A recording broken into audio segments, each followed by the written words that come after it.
આપણે દાખલો શીખેલો હતા ટકાવારી વિભાજિત સ્તંભાકૃતિ, તો એ જ મેથડને આપણે આજે કન્ટિન્યુ કરવાના છે. આ દાખલો પણ ટકાવારી વિભાજિત સ્તંભાકૃતિનો જ છે, પણ આમાં ફક્ત નફો અને નુકસાન વાળો પોઈન્ટ એક નવો આવે છે. એટલા માટે આ દાખલો ફરી જોવાનો છે અને આ દાખલો મોસ્ટ આઈએમપી દાખલો છે, એટલા માટે ખાસ ધ્યાનથી જોજો. ઓકે ફ્રેન્ડ્સ, અને છે ખૂબ જ ઈઝી, તમે જોશો તો તમને તરત આવડી જશે. હા, હવે એની રકમ થોડી મોટી છે એટલે તમે રકમ ખુલ્લી રાખીને બેસજો. ચોપડીમાં પેજ નંબર 49.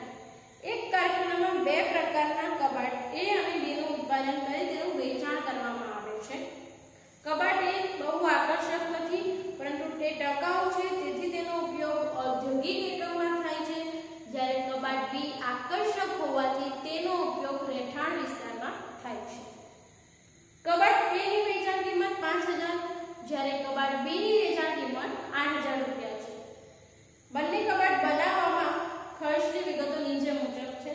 તો કબાટના ખર્ચની વિગતો તેમજ તેના વેચાણથી થતા નફા નુકસાન દર્શાવતી પ્રતિશત વિભાજિત સ્તંભાકૃતિ, તો અંડરલાઈન કરો. કબાટના ખર્ચની વિગતો તેમજ તેના વેચાણથી થતા નફા નુકસાન દર્શાવતી પ્રતિશત વિભાજિત સ્તંભાકૃતિ દોરો. અહીંયા સુધી અંડરલાઈન કરો. તો ફ્રેન્ડ્સ, એ નવું છે નફા નુકસાન.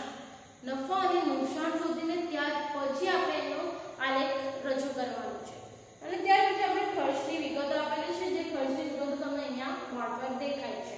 કબાટ A ની વિગત છે અને કબાટ B ની વિગત છે. હવે ફ્રેન્ડ્સ, પહેલા તો આપણે એ જોઈશું કે જસ્ટ તમને હું એક ઉદાહરણ આપું છું. સમજી લો કે મારી કંપનીની અંદર આ માર્કર પેન બન્યું છે, બરાબર? અમારી કંપનીમાં માર્કર પેન બને છે. તો આ માર્કર પેન બનાવતી વખતે એની ઉપરનું જે તમારું પ્લાસ્ટિક જે કુલો આવશે તે એનામાં શું વપરાશે? પ્લાસ્ટિક વપરાશે. ત્યાર પછી અંદરની જે રિફિલ આવશે તે એ રિફિલ માટે અંદર સાઇન અને અંદર જે પણ કઈ વાદળીનો યુઝ થાય છે એ વાળો. ઓકે, તો આટલી વસ્તુ અને જે પોઈન્ટનો જે ભાગ આવશે તે, તો એ બધું મળીને લગભગ મને આટલી બોલપેન 10 રૂપિયામાં પડે છે. એટલે કે અમારી કંપનીમાં આ બોલપેન બનતા 10 રૂપિયાનો ખર્ચ થાય છે. ઓકે, હવે આ બોલપેન હું 10 રૂપિયામાં બહીને 10 રૂપિયામાં તો એનું વેચાણ નહીં કરું. શું કરીશ? હું આ બોલપેન પર 5 રૂપિયા વધારીને 15 રૂપિયામાં એ બોલપેન વેચું છું. મને બોલપેન પડી 10 રૂપિયામાં અને હું વેચાણ કરું છું એનું 15 માં. તો 15 રૂપિયામાં 5 રૂપિયા વધારીને 15 રૂપિયામાં વેચું છું. 15 રૂપિયામાં 5 રૂપિયા વધારીને 15 રૂપિયામાં વેચું છું. 15 રૂપિયામાં 5 રૂપિયા વધારીને 15 રૂપિયામાં વેચું છું.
પડતર કિંમત કહીશું. કઈ રીતે એનું ઉદાહરણ તમને જસ્ટ અત્યારે આપી કે ખર્ચાનો સરવાળો એને કહેવાય પડતર કિંમત. તમે જોશો આ ખર્ચાનો સરવાળો તમે કરશો તો તમારા 5600 અને 5500 આવી જશે. ત્યાર પછી આપણે એમ કીધું કે કબાટ A ની વેચાણ કિંમત છે 5000. તો આપણે અહીંયા વેચાણ કિંમત લખી દઈએ 5000 અને કબાટ B ની વેચાણ કિંમત છે 8000. અહીંયા લખી દીધા 8000. ઓકે ફ્રેન્ડ્સ, હવે તમને અત્યારે જ સુધારા આપો કે આખી રીત મને માર્કર પેન 10 રૂપિયામાં બની જાય છે, હું વેચું છું એને 15 રૂપિયામાં, તમારે 5 રૂપિયા નફો કરો. એ જ રીતે કબાટ A બનતા ટોટલ ખર્ચ થાય છે 5500, પણ એ વેચે છે તો એની કિંમત આવે છે 5000. આ તો ઊંધું થઈ ગયું, ખર્ચો વધી ગયો અને વેચાણ કિંમત ઓછી થઈ ગઈ. વેચાણ કિંમત ઓછી હોય, ખર્ચ વધી જાય ત્યારે આપણે શું થશે? નુકસાન. 5500 માં કબાટ બન્યો અને 5000 નો જ વેચાયો, 500 રૂપિયા શું થયું? નુકસાન. એટલે નુકસાન છે એટલા માટે આપણે શું કરી દઈશું? માઈનસ. એ જ રીતે અહીંયા જોઈએ તો કબાટ B બને છે 5600 નો અને એની વેચાણ કિંમત એને બજારમાં વેચીએ છે તો 8000 મળે છે. ઓકે, બહુ ખૂબ સરસ. 8000 બધા મળે છે. 5600 માં બન્યો અને 8000 મળ્યા. કેટલા રૂપિયા પ્રોફિટ થયો તમને? 2400 રૂપિયા પ્રોફિટ થયો, કારણ કે ખર્ચા ઓછા છે, પડતર કિંમત ઓછી છે, પણ વેચાણ કિંમત વધારે છે, એટલા માટે અહીંયા શું થશે? પ્રોફિટ. ઓકે, કેટલાનો પ્રોફિટ થયો? 2400. બસ આ નફો અને નુકસાન આપણે શોધી લીધું. આ જ નવું હતું. હવે જે મેથડ છે તે આપણે અગાઉના દાખલામાં જે રીતે કરી ગયા એ પ્રમાણે સેમ જ હવે મેથડ છે. તો પહેલા આપણે જોઈશું કે ટકાવારી કઈ રીતે જોવાની છે. ઓકે ફ્રેન્ડ્સ, તો જોઈશું ટકાવારી. હવે ટકાવારીમાં અત્યાર સુધી આપણે જોઈ ગયા કે આપણને આ બધા ખર્ચા આપતા હતા અને અહીંયા હોય કે કુલ ખર્ચ આટલો છે, બરાબર? જેમ કે અત્યાર સુધીમાં કુલ ખર્ચ 18000 હતો અને 20000 હતો. અગાઉના જે ઉદાહરણ આપણે જોઈ ગયા 27 28 ની અંદર કુટુંબ A નો ખર્ચ અને કુટુંબ B નો ખર્ચ આપેલો હતો 18000 અને 20000. એ જ રીતે અહીં કુલ ખર્ચ ન થાય પરંતુ આ ખર્ચનું જે ટોટલ છે એને અહીંયા લખ્યું છે પડતર કિંમત. ફક્ત અહીંયા કુલ ખર્ચની જગ્યાએ શું લખ્યું છે? પડતર કિંમત. કારણ કે ખર્ચો છે એટલા માટે અહીંયા લખ્યું છે પડતર કિંમત. તો આપણે શું કરતા હતા ફ્રેન્ડ્સ કે આ જે 1000 હોય તેને આપણે કુલ વડે ભાગી દેતા હતા, ગુણ્યા 100 કરતા હતા. ઓકે, પણ અહીંયા એવું નથી કરવાનું. જ્યારે વેચાણ કિંમત આપેલી હોય ત્યારે ખર્ચને વેચાણ કિંમત વડે ભાગીને ત્યાર પછી જ આપણે એની ટકાવારી શોધીશું. જેમ કે અહીંયા મજૂરી છે 1000, એની ટકાવારી શોધીશું 1000 છેદમાં A ની વેચાણ કિંમત કેટલી છે? 5000 છેદમાં 5000 ગુણ્યા 100 એટલે આપણને મળશે 20. એ જ રીતે અહીંયા કાચો માલ છે 3000 છેદમાં વેચાણ કિંમત છે 5000 ગુણ્યા 100 એટલે આપણને મળશે 60.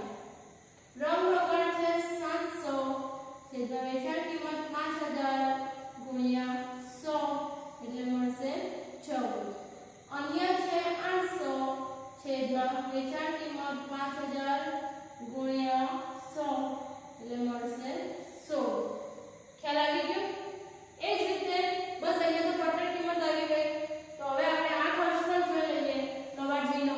કબાટ B માં છે કુલ મજૂરી છે 1200 છેદમાં વેચાણ કિંમત છે 8000 ગુણ્યા 100 એટલે તમને મળશે 15. કેટલા મળશે? 15. એક મિનિટ, 1200 ભાગ્યા 8000 1200 ભાગ્યા 8000 ગુણ્યા 100 એટલે તમને મળશે 15. એ જ રીતે 2000 છેદમાં 8000 ગુણ્યા 100 એટલે મળશે 25. રંગ રોકાણમાં છે 800 છેદમાં 8000 ગુણ્યા 100 એટલે મળશે 10 અને 1600 છેદમાં 8000 ગુણ્યા 100 એટલે 20. થઈ ગયું? તો ખર્ચાની ટકાવારી તો આપણે શોધી કાઢી. હવે છે પડતર કિંમત. તો પડતર કિંમતમાં પણ સેમ મેથડ કરવાનું છે. પડતર કિંમત છેદમાં વેચાણ કિંમત ગુણ્યા 100. શું કરીશું? પડતર કિંમત છેદમાં વેચાણ કિંમત ગુણ્યા 100. તો પડતર કિંમત છે આપણી 5500 છેદમાં વેચાણ કિંમત 5000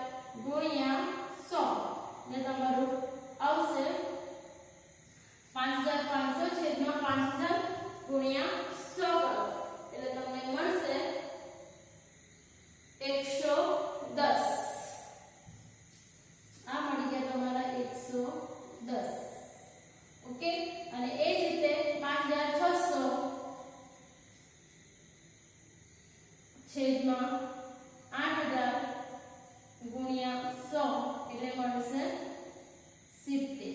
ઓકે ફ્રેન્ડ્સ, હવે વેચાણ કિંમત માટે શું કરવાનું? આપણે ટકાવારી હંમેશા શેના પર ગણાય? 100 પર. એટલા માટે આપણે અહીંયા શું લખી દઈશું? 100. હવે જો ફ્રેન્ડ્સ તમે અહીંયા પણ આપણે વેચાણ કિંમત 5000 છેદમાં 5000 ગુણ્યા 100 કરશો તો 100 જ આવવાનું છે ને. એટલા માટે ટકાવારી ડાયરેક્ટ શેના પર ગણાશે? 100 પર. એટલે ડાયરેક્ટલી આપણે લખી દઈશું 100 અને તમારે બીમાં પણ લખી દઈશું વેચાણ કિંમતમાં 100. ઓકે, હવે આપણો દાખલો તો અહીંયા સુધીનો છે. ખર્ચા, આપણા જે ખર્ચા છે તે અહીંયા સુધીના છે. આટલું પડતર કિંમત અને વેચાણ કિંમત અલગ છે. તો જોઈએ તો પડતર હવે આપણે ટકાવારી માટે શોધવાનું. જે રીતે આપણે અહીંયા ખર્ચોનું કીધું નફો નુકસાન, એ રીતે હવે ટકાવારીમાં એટલે કેટલા ટકા નફો અને કેટલા ટકા નુકસાન કયું તે શોધવાનું છે. તો જોઈએ પડતર કિંમત 110 અને વેચાણ કિંમત 100 એટલે કેટલા ટકા? 110 માંથી 100 ગયા એટલે કેટલા? એમાં 10. તો કેટલા ટકા નુકસાન ગયું? 10%. અને ત્યાં ટકાવારી છે એટલે 10% નુકસાન ગયું. એ જ રીતે અહીંયા 70 અને 100 માંથી 70 જશે એટલે કેટલા આવશે? 30.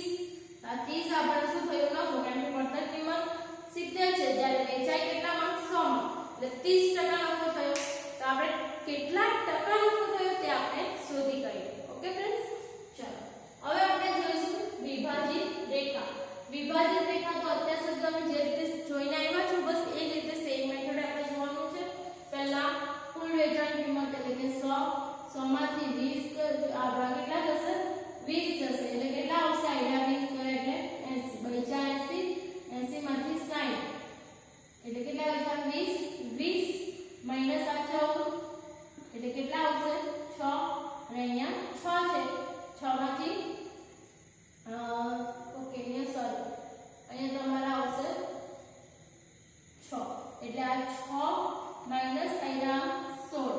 તો હવે જો ફ્રેન્ડ્સ આ 6 બચેલા એમાંથી આપણે અન્યના 16 બાદ કર્યા તો 6 માંથી 16 જાય એટલે આપણને શું થશે? અહીંયા 10% નુકસાન એટલે -10% આવશે. આ ખાસ ધ્યાન રાખજો. ઓકે, ચાલો એ જ રીતે હવે અહીંયા જોઈશું તો ટોટલ 100 માંથી 15 ગયા એટલે કેટલા આવશે? 85. ઓકે, ચાલો આગળ 85 માઈનસ 25 એટલે 60. બચ્યા 60. 60 માંથી આ 10 જશે એટલે 50. બચ્યા 50. 50 માંથી આ 20 જશે એટલે 30. ઓકે ફ્રેન્ડ્સ, તો અહીંયા સુધી આપણે જોઈ ગયા. બાકી આ પડતર કિંમત વેચાણ કિંમતમાં આપણે ડેશ કરી દઈશું.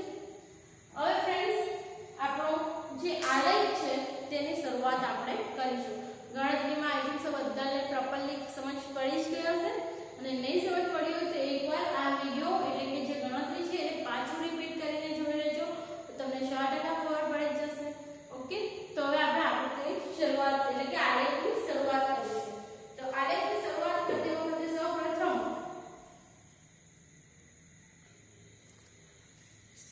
આપણે શું લખીએ છીએ એનું યોગ્ય શીર્ષક. તો પહેલા સૌપ્રથમ આપણે લખીશું શીર્ષક.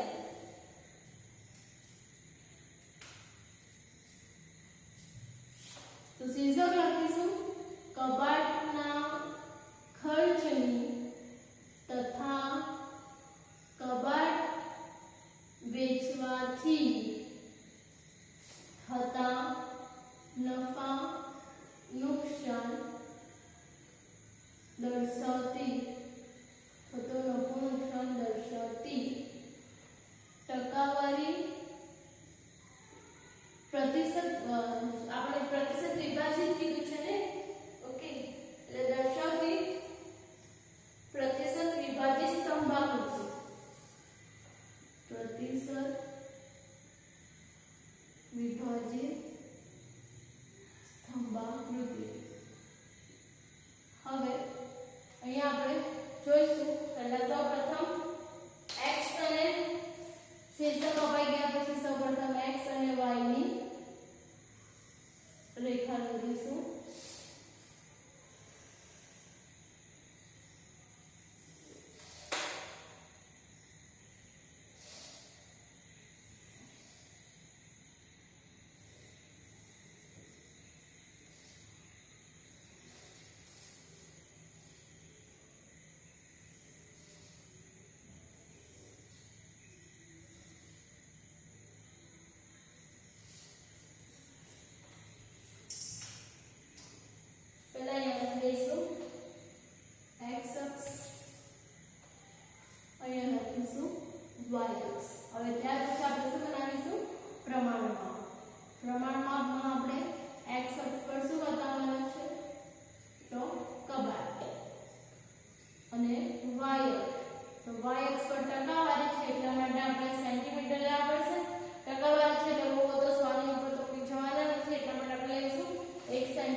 થોડી નીચે જશે 6 અને ત્યાર પછી છે -10 ફ્રેન્ડ્સ આ નવું છે આપણા તમારા માટે -10 છે -10 એટલે આપણે તો બસ અહીંયા પ્લસ છે તો માઈનસ ક્યાં આવશે નીચે આવશે x ની જે રેખા છે એની નીચે આવશે એટલે અહીંયા આપણે કરી દઈશું -10 0 પછી પ્લસ 10 તો નીચે આવશે -10 -20 -30 ઓકે તો અહીંયા લખી દઈએ -10 તો હવે 6 થી -10 સુધી એટલે આ 6 પછી -10 સુધી એટલે તમારે અહીંયા સુધી સ્તંભ કબાટ એનો સ્તંભ દોરવો પડશે એટલે આ થઈ ગયું 6 થી -10 સુધી ઓકે તો અહીંયા જે રેખા છે તે આપણે અહીંયા સોરી આ 6 થી લઈને અહીંયા સુધી આપણે રેખા આવશે ઓકે આટલું હવે ત્યાર પછી જોઈશું કબાટ બી કબાટમાં પહેલું છે 85 એટલે 100 થી લઈને 85 આ થઈ ગયું 85 ત્યાર પછી 60 તો આ થઈ ગયું 60 ત્યાર પછી 50 અને ત્યાર પછી 30 તો આ થઈ ગયું 30 ઓકે તો ફ્રેન્ડ્સ આ જે આપણી બધી રેખા છે તે રેખાને આપણે કહીશું વિભાજિત રેખા હવે તમે અગાઉનો વિડિયો જો જોયો હોય તો તમને 100% ખ્યાલ આવી જશે કે સ્તંભ ફક્ત આટલા નહીં દોરે શું કરવું પડશે હવે એને વિભાજિત રેખા વિભાજન કરવું પડશે તો જ આપણે ઓળખી શકીશું કે મજૂરીનો કયો કેટલો શું કહેવાય વિસ્તાર છે ત્યાર પછી કાચો માલનો કેટલો વિસ્તાર છે રંગરોગાનનો કેટલો ખર્ચ છે અને અન્યનો કેટલો ખર્ચ ટોટલ કેટલા ખર્ચ કોની પાછળ થાય છે એટલા માટે આપણે આ જે પણ કંઈ અલગ અલગ વિભાગમાં એને વહેંચેલો છે એ વિભાગ માટે અલગ અલગ આપણે ચિહ્ન આપી લઈએ તો સૌપ્રથમ આપણે જોઈશું મજૂરી ત્યાર પછી છે કાચો માલ ત્યાર પછી છે રંગરોગાન ત્યાર પછી છે અન્ય મજૂરીને આપણે આપી દઈએ ડટ કાચા માલને આપી દઈએ લાઇનિંગ રંગરોગાનને આપીશું રાઉન્ડ અન્ય માટે આપણે કરી દઈએ છે પ્લસ ઓકે તો જે રીતનું ચિહ્ન છે એ રીતના આપણે પહેલા બધામાં બંને સ્તંભમાં દોરી દઈએ તો મજૂરી માટે ફર્સ્ટ જે છે તે મજૂરીનું છે જે આપણે કરીશું ડોટ ઓકે એ જ રીતે અહીંયા પણ મજૂરીનું કબાટ બી માટે એ જ રીતે કાચા માલ માટે લાઇનિંગ છે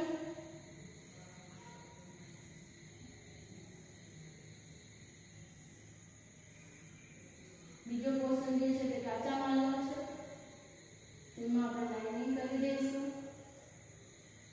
ત્યાર પછી છે રંગરોગાન માટે આપણે રાઉન્ડ લીધા છે રાઉન્ડ કરી દઈએ